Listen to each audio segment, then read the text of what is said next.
Hey, what's up? Stephanie, the English coach here from EnglishFullTime.com. In this video, we are going to be talking about words that sound very similar in English. But these words don't sound similar to native English speakers. In fact, to native English speakers, these words sound nothing alike. They're completely different. But when you're learning English and you're dealing with sounds that don't exist in your native language, some of these words might sound almost identical to each other. Okay, so I'm going to go through a list of words that you guys helped me create. That's right, I did not invent this list myself. I did not find it on Google. This comes from the feedback that you guys have been leaving on my YouTube videos. So thank you so much. I love the feedback that you leave because it helps me know what to teach in my videos. Anyhow, so let's just get into it. The first pair that we have is men and man.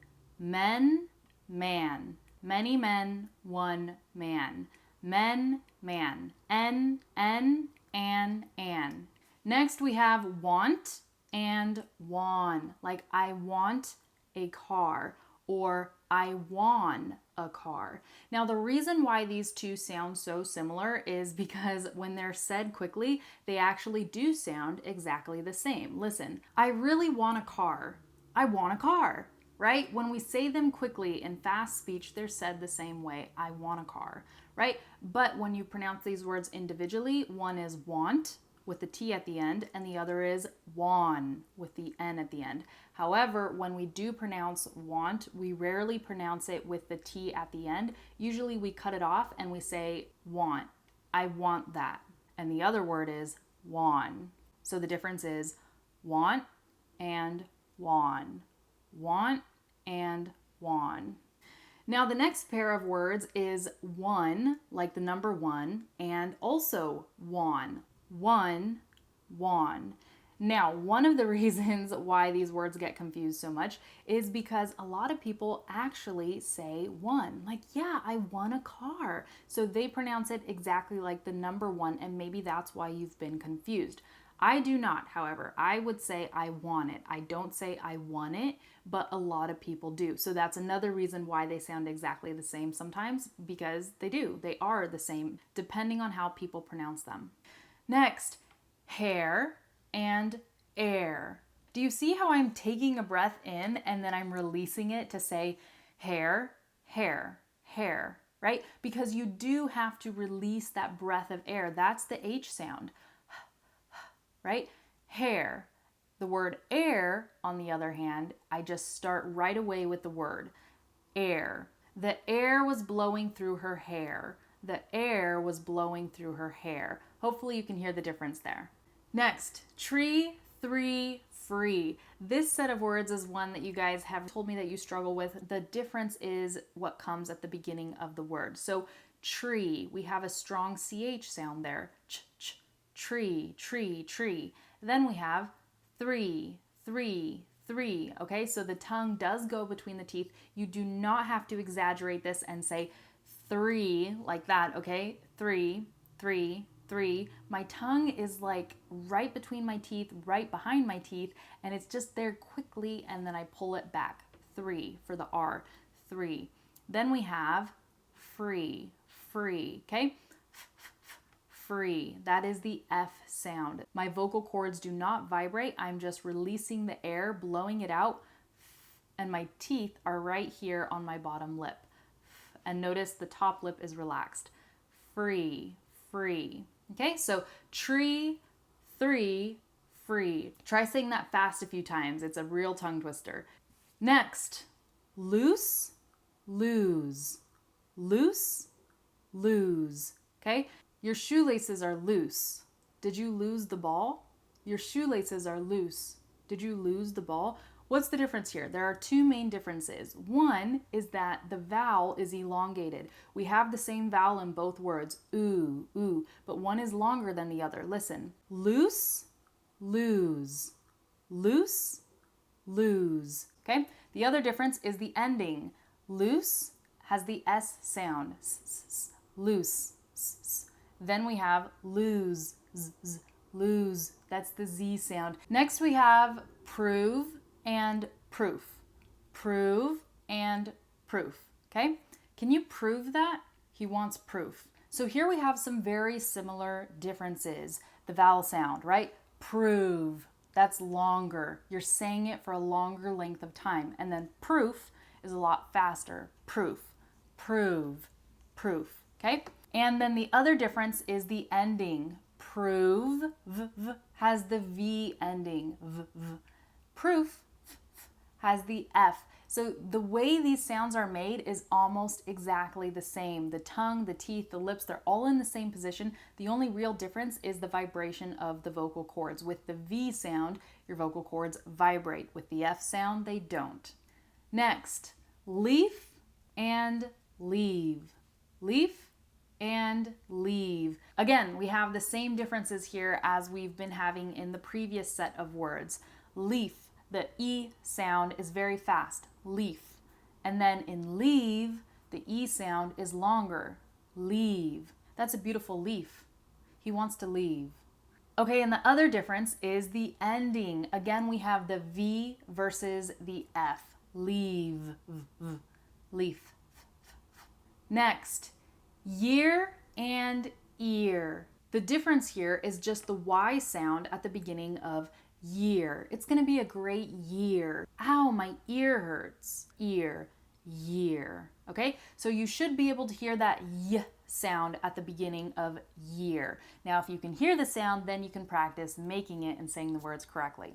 Next, word and world. Word and world. I know these two words are very difficult for many of you, so let's practice this. Word, word, word. Now, notice I am pronouncing the D at the end, but I've talked about this in another pronunciation video that I've done. You can stop the word at the D sound.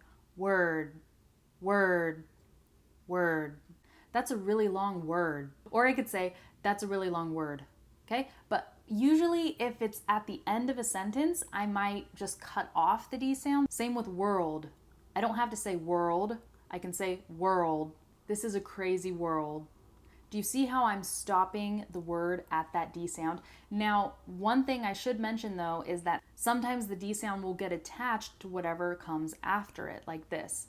That word is really big.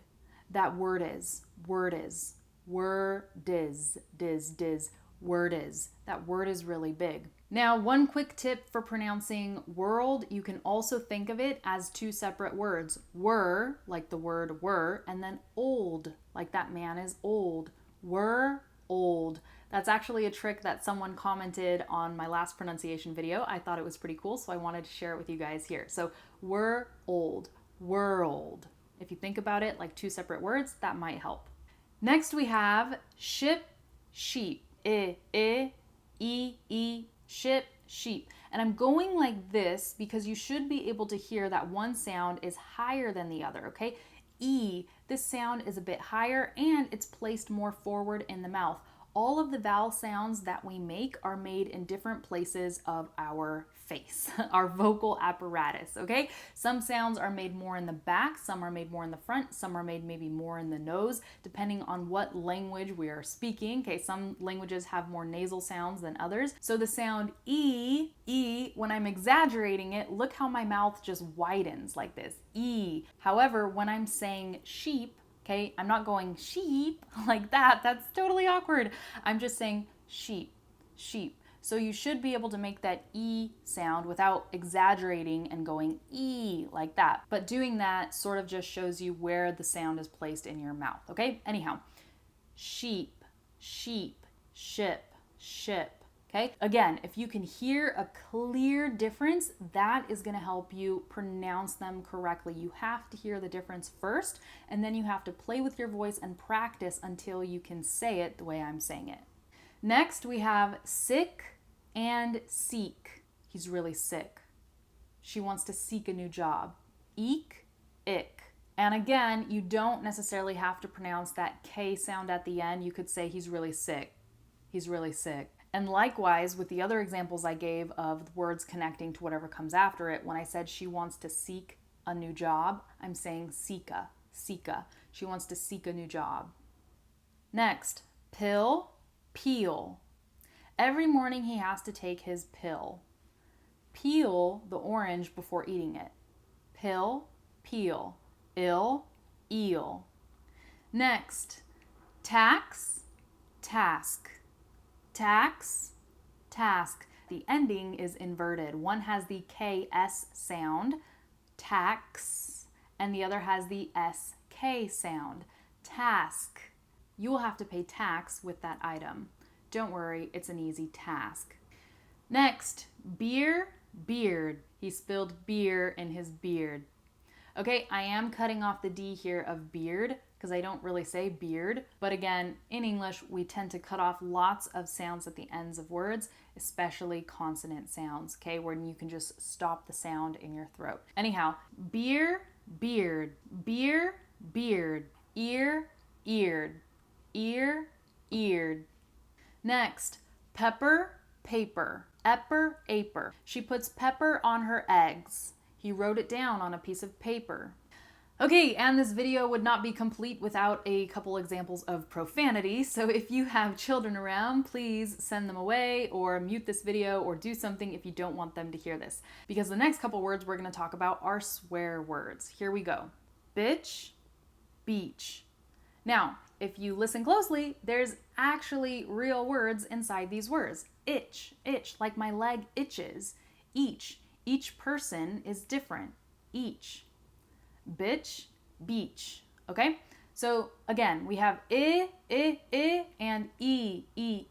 You do want to practice these words, especially if these are words that you use, because you don't want to say, oh, she's such a mean beach, because beaches aren't mean, they're really nice. So beach, and bitch. Next, shit, sheet. He just stepped in a big pile of shit. She washed the sheets for her bed. Sheet, shit. And last, I saved the best example for last, or at least this was my favorite. Kiss and keys. Like, he wants to kiss her. She lost her keys. He wants to kiss her. She lost her keys. Now, this I thought was a very important example to go over because you don't want to say to someone, hey, can I keys you? Okay? You want to say, can I kiss you? Can I kiss you? Not keys. Okay? E. Kiss, keys. All right, you guys, that's it. Thank you so much for watching this video. I hope you learned something. Please let me know in the comments which word pairs were easy for you, which ones were difficult. Did this video help you with any of them? Are you able to pronounce them correctly now? Please let me know. I love reading your feedback. And if you're new to this channel, I just want to let you know that the #1 way I promote improving your English is by practicing, by speaking English with real people. That is the one thing that can help take you from where you are to where you want to be, to help improve your fluency, your confidence, etc. So I wrote a guide. It's on my website. It's totally free. You can download it. It's about how to practice your English with native English speakers. I pretty much mention this guide in almost every video because it has helped thousands of people. I really believe it can help you too. So I will go ahead and link that in the description. Feel free to download it. It's an easy read. It's really quick to get through, but it's going to teach you strategies that you can start using today. All right, guys, that's it. I'll see you in the next video.